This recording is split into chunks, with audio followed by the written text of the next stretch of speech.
Shalom, good morning everyone. Apa kabarnya semua anak-anak? Miss berharap semuanya dalam keadaan sehat.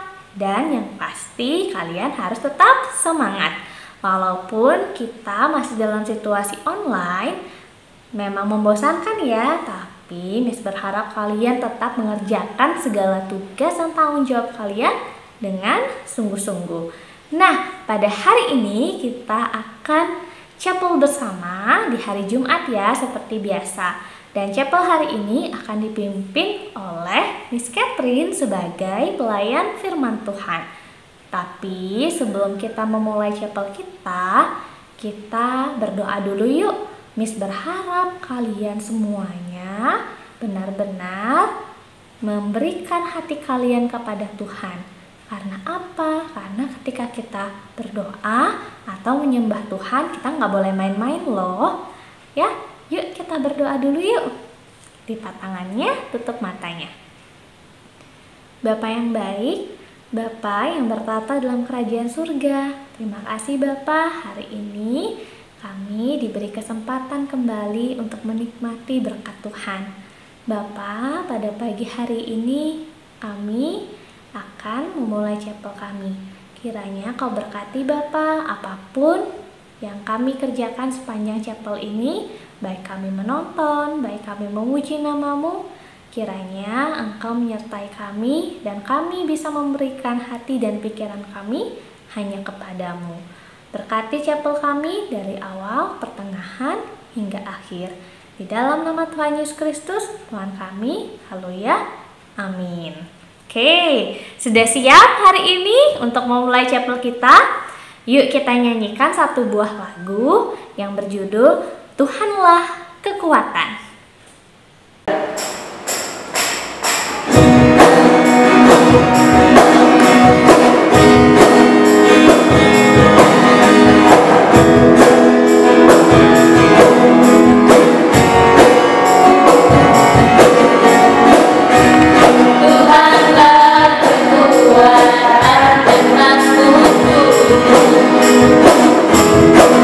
Gunung batu dan bersama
Masih pada semangat nggak? Nah, kita akan memulai pelayanan firman Tuhan. Dan sebelum itu, kita akan nyanyikan satu buah lagu lagi yang berjudul Hatiku Percaya. Yuk, kita sekarang menyanyikan lagu ini dengan sungguh-sungguh, berikan hati dan pikiran kita kepada Tuhan sebelum kita mendengarkan firman Tuhan yang dibawakan oleh Miss Catherine.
Selamat pagi semuanya. Kesempatan kali ini kita akan mendengarkan firman Tuhan. Untuk itu, silakan duduk yang manis, siapkan Alkitabnya supaya kita mengikuti ibadah ini dengan baik ya. Tetapi sebelum kita membaca dan merenungkan firman Tuhan, kita akan berdoa dulu terlebih dahulu kepada Tuhan, memohon penyertaan Tuhan, pimpinan Roh Kudus supaya Tuhan memberkati kita ya. Oke, mari kita berdoa. Bapa kami yang di surga, Bapa yang kami puji dan kami sembah di dalam nama Tuhan kami Yesus Kristus. Terima kasih Tuhan atas waktu dan kesempatan yang Tuhan berikan buat kami untuk kami membaca, merenungkan firman Tuhan. Bahkan kami menjadi pelaku firman Tuhan. Bapa di surga, pada saat ini kiranya Engkau ajari kami supaya kami belajar tunduk taat kepada kebenaran firman Tuhan. Bapa di surga, kami siap untuk mendengarkan firman Tuhan. Berkati kami dari awal, pertengahan, hingga pada akhirnya. Kiranya firman Tuhan yang akan ditaburkan pada saat ini menjadi berkat buat kami, dan biarkan nama Tuhan dan hati Tuhan disenangkan. Bapa di surga, ampuni salah dan dosa kami. Hanya di dalam nama anak Yesus Kristus kami berdoa dan mengucap syukur kepada Allah Bapa di surga. Haleluya. Amin. Oke, silakan disiapkan Alkitabnya. Kita akan bersama-sama membuka dari Roma 10 ayat yang keempat. Nah, kita akan baca bersama-sama ya. 1, 2, 3. Sebab Kristus adalah kegenapan hukum Taurat, sehingga kebenaran diperoleh tiap-tiap orang yang percaya. Anak-anak yang dikasihi oleh Tuhan, pada beberapa bulan yang lalu kita sudah belajar tentang urutan-urutan 10 hukum Tuhan. Ayo, masih ingat nggak firman Tuhannya, urutan-urutan 10 hukum Tuhan itu? Oke, Miss Catherine akan ingatkan lagi ya. Yang pertama, jangan ada padamu Allah lain di hadapanku. Yang kedua, jangan membuat bagimu patung yang menyerupai apapun. Yang ketiga, jangan menyebut nama Tuhan Allahmu dengan sembarangan. Yang keempat, ingatlah dan kuduskanlah hari Sabat. Yang kelima, hormatilah ayahmu dan ibumu supaya lanjut umurmu di tanah yang diberikan Tuhan Allahmu kepadamu. Yang keenam, jangan membunuh. Ketujuh, jangan berzina. Kedelapan, jangan mencuri. Kesembilan, jangan mengucapkan saksi dusta tentang sesamamu manusia. Yang kesepuluh, jangan mengingini apapun yang dimiliki oleh sesamamu manusia. Nah, itu adalah refleksi Miss Catherine mengingatkan kembali beberapa bulan yang lalu kita sudah belajar tentang ke-10 hukum Tuhan ini. Nah, pada kesempatan kali ini kita akan belajar dengan tema Kristus sebagai penggenapannya. Tetapi kita melihat bahwa ke-10 hukum Tuhan itu Allah berikan dengan tujuan. Nah, yang pertama supaya menunjukkan kepada manusia bahwa manusia itu berdosa. Dan yang kedua, umat Allah tahu dan memiliki pedoman hidup yang benar di hadapan Allah dan manusia. Dan yang ketiga, manusia tahu sifat Allah yang maha kuasa dan maha kudus. Yang keempat, manusia tahu bagaimana cara mengasihi Allah dengan benar.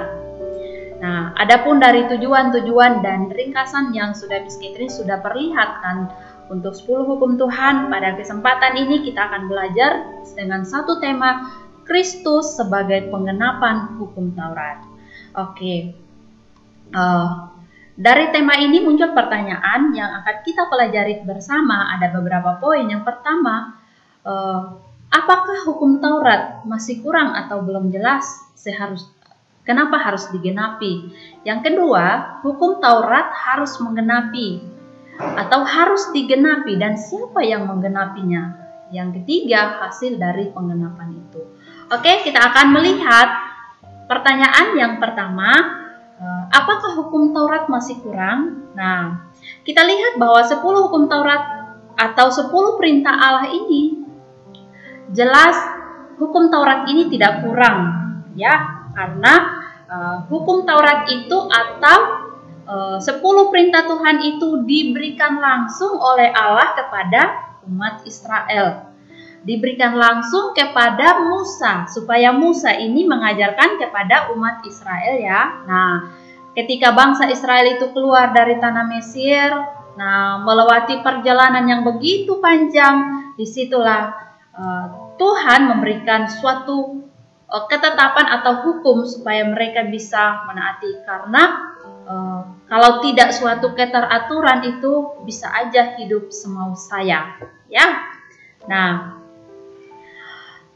ketika Tuhan memanggil Musa untuk menghadapnya naik ke atas gunung Sinai untuk memberikan 10 hukum Tuhan atau 10 perintah Tuhan itu, Musa itu tidak menolak. Musa itu mendengar suara Tuhan. Ketika Musa mendengar suara Tuhan, dia mulai naik di atas gunung.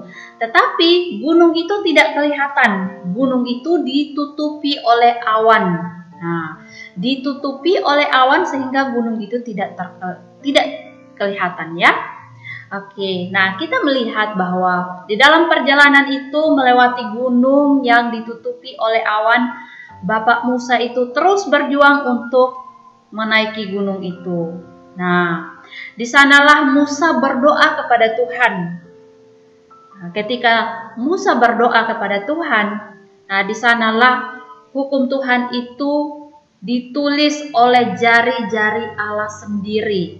Ya, nah itulah ketika kita beriman kepada Tuhan, Tuhan itu akan menyatakan kebenaran itu kepada kita. Nah, ketika Musa berada di atas gunung tadi, bangsa Israel itu yang dia bawa keluar dari tanah Mesir itu berada di kaki gunung itu.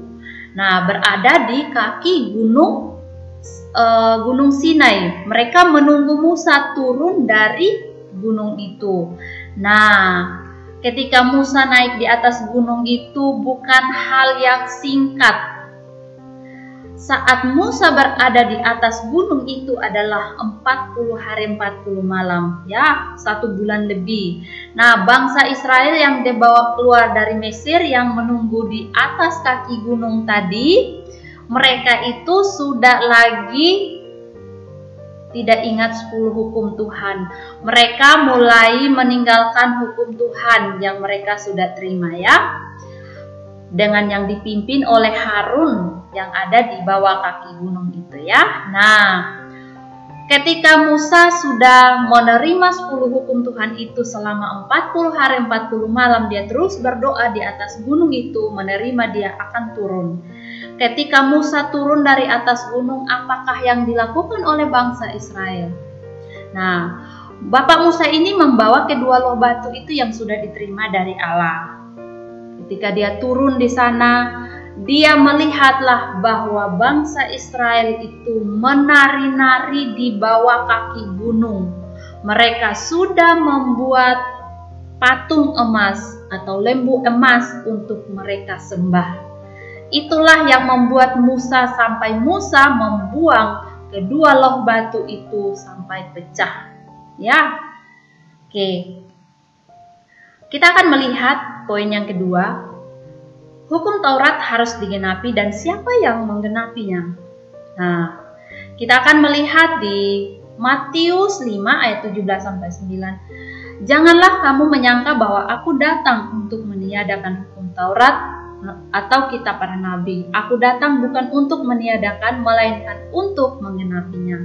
Nah, itu adalah perkataan Tuhan Yesus sendiri yang ada di Alkitab Matius 5 ayat 17-19, ya. Nah, dalam hal ini Allah sendiri yang memiliki hikmat untuk memberikan janji kepada manusia, supaya manusia itu tetap memelihara janji Allah, menepati janjinya. Nah, itulah Allah. Nah, apa yang Allah janjikan adalah suatu keselamatan tentang kerajaan Allah. Nah, bagaimana Allah memelihara janjinya dengan kuasa firman Tuhan dan kedaulatan Tuhan. Nah, itulah yang Allah kerjakan. Nah, kapan Allah menepati janjinya? Ada di dalam waktu yang telah ditetapkan berdasarkan kehendak Allah atau kedaulatan Allah. Ya. Nah, kita akan melihat yang ketiga, hasil dari penggenapan itu. Nah, berdasarkan penjelasan-penjelasan yang tadi tentang yang untuk janji keselamatan itu adalah ketika umat Allah atau bangsa Israel pada zaman itu, ketika mereka keluar dari Mesir maksudnya, ya. Nah, Musa yang tadi ditunjuk itu untuk menuntun bangsa Israel itu keluar dari tanah Mesir. Nah, kita sudah melihat bahwa ada hal-hal yang mereka lakukan, ada hal-hal yang mereka tidak ikuti, ya. Nah, sehingga membuat Musa tadi marah. Nah, kita akan lihat dari hasil dari penggenapan hukum Taurat ini, ya. Oke, nah, siapa yang menggenapkanlah? Ya, adalah Yesus Kristus adalah Mesias yang menggenapi hukum Taurat dan kitab para nabi. Namun, banyak orang Israel yang tidak mengerti apa yang dimaksud oleh Yesus. Mereka berpikir bahwa hukum Taurat atau dalam kitab para nabi yang sudah diceritakan atau yang sudah dibuatkan oleh nabi-nabi yang terdahulu itu, mereka berpikir tidak akan tergantikan oleh Yesus. Karena mereka sekalipun mereka percaya hukum Taurat, tetapi dalam pikiran mereka itu tidak mungkin hal ini digenapi oleh siapapun. Mereka tidak percaya itu, makanya mereka bilang tidak akan tergantikan oleh Yesus. Nah, yang mereka hadapi pada saat itu. Nah, Tuhan Yesus mengingatkan bahwa mereka semua atau agama yang kita anut itu akan mengajarkan tentang kebaikan-kebaikan. Nah, melalui para nabi dan kita menaati hukum itu ya. Nah, jadi ketaatan mereka kepada hukum Allah atau kepada hukum Taurat itu ketaatan kepada hati. Nah, dengan kedatangan Tuhan ke dalam dunia ini sebagai Mesias, nah, akhirnya menggenapi hukum Taurat itu dengan rohnya. Nah, tanpa roh itu, semua hukum atau peraturan tidak akan berarti dan tidak akan ada kehidupan atau tidak hidup. Nah, jadi maksud Yesus adalah bahwa supaya kehidupan kita, kehidupan rohaninya kita juga, iman kepercayaannya kita kepada Tuhan dapat dilaksanakan dalam kehidupan kita sehari-hari sebagai pengikut Kristus. Nah, seperti yang kita sudah baca di dalam Roma 10 ayat yang keempat tadi, itu adalah Paulus menjelaskan dengan sangat sederhana. Nah, ketika Tuhan Yesus sendiri yang datang ke dunia ini, orang-orang yang tidak mungkin sampai kepada Allah jika hanya berpedoman pada hukum Taurat, tetapi karena hanya Kristus yang satu-satunya jalan kebenaran, dan hanya di dalam Kristuslah orang percaya itu bisa datang kepada Tuhan, datang menyembah kepada Tuhan, datang memuji Tuhan sebagai sumber kehidupan kita ya. Nah, seharusnya karena dosa dan pelanggaran kita, seharusnya kitalah yang mati di atas kayu salib. Seharusnya kita yang digantung di atas kayu salib. Tetapi Kristus tahu kita tidak menanggung hukuman itu. Kita tidak akan sanggup sebagai manusia yang berdosa untuk berada di kayu salib itu. Karena kemurahan Kristus, karena belas kasihan Kristus, Kristus rela menggantikan kita di atas kayu salib. Itulah ketaatan Kristus yang sesungguhnya dan keselamatan bagi orang-orang yang percaya kepada Tuhan. Nah, di sini ada ayat hafalannya. Kalian bisa menghafal ayat ini sebagai refleksinya. Itu ada di Roma 10 ayat 9. Sebab jika kamu mengaku dengan mulutmu bahwa Yesus adalah Tuhan, dan percaya dalam hatimu bahwa Allah telah membangkitkan Dia dan antara orang mati, maka kamu akan diselamatkan. Nah, ini adalah janji Tuhan. Sebagaimana kita harus mempunyai iman yang aktif kepada Tuhan. Kita harus mempunyai iman yang aktif. Artinya kita harus punya inisiatif untuk kita datang kepada Tuhan. Nah, kalau untuk saat ini kita tidak datang ke gereja, tetapi kita bisa berdoa dari rumahnya kita masing-masing. Kita bisa ikuti berbagai cara saja untuk kita bisa datang kepada Tuhan ya. Tetapi dengan cara yang benar. Cara yang benar, cara yang berkenan kepada Tuhan ya. Oke, demikianlah kisah firman Tuhan pada kesempatan ini di chapel ini. Semoga apa yang kita dengarkan pada saat ini tidak berlalu begitu saja, dan chapel kita bukan hanya rutinitas saja, tetapi kita dapat mengerti firman Tuhan, dapat kita ambil hikmahnya, dapat kita menjadi berkat di dalam setiap kehidupan kita ya. Oke.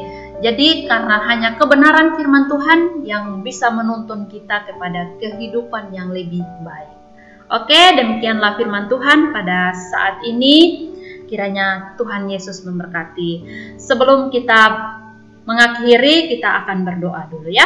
Oke, sekali lagi duduk yang manis, lipat tangannya, kita akan berdoa. Oke, kita berdoa.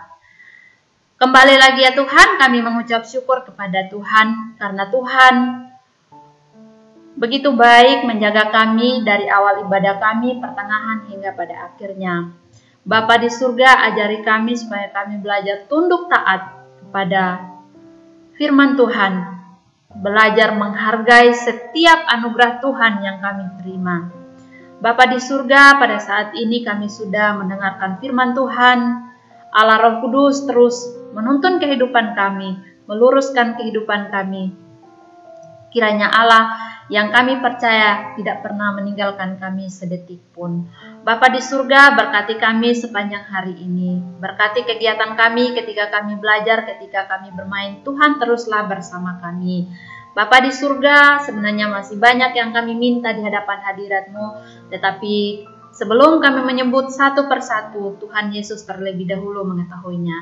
Ampuni setiap salah dan dosa kami, hanya di dalam nama anak-Mu Yesus Kristus kami berdoa dan mengucap syukur kepada Allah Bapa di surga. Haleluya, amin. Oke, demikianlah chapel kita hari ini. Tuhan Yesus memberkati.